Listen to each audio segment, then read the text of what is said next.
Бране Дамјановски од Струшкото село Мислешево секое утро млекото кое го добива од неколкуте крави кои ги одгледува го носи на откупен пункт. Активно со овој бизнис се занимава од 2013 година, а на годишно ниво произведува околу 40 тони млеко. Вели 3 фактори се причина за актуелната криза. Земјоделецот, млекарите и државата.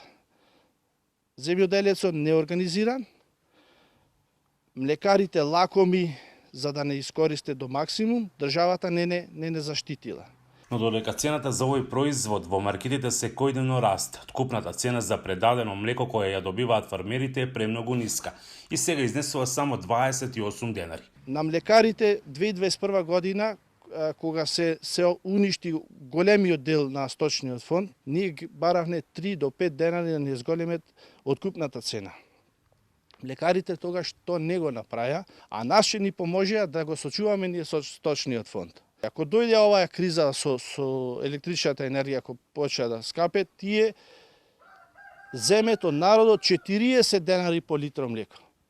Значи, затоа е оваа цена од 80 и изгора денари. Во една ваква ситуација, се повеќе граѓани се одлучуваат да купуваат млеко директно од нив. Но војната во Украина е причина млеко на пазарот да има се помалку, вели професорот од Факултетот за земјоделство Сречко Ѓоргиевски. Војната во Украина предизвика да би рекол палминото масло кое доаѓа од Индонезија и кое се преработува најмногу за Европа во Украина, не може да се преработи. И сега за млечните производи фали масло. Автоматски се бара млечна масло. И сега побарувачката за млеко на светско ниво е огромна. И цените одат горе, дефинитивно. Прогнозите се дека кризата со млеко ќе трае неколку години. Најмалку према прогнози на, ја би рекол, светските асоциации што се во областа на и на млеко и на храна за животни, прогнозите дека најверојатно ќе трае до 2024.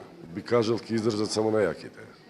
Оние што имаат мала акумулација на капитал, нивните животни ќе завршат или на колење или некој друг ќе ги земе што е помоќен, што може да издржи.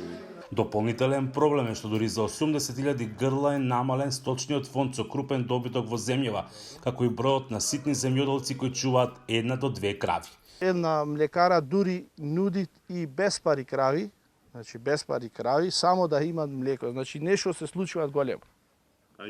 А интерес никако. Во меѓувреме, трошоците растат, а домашното производство е раситнато. Од Охрид за Гласот на Америка, Мики Трајковски.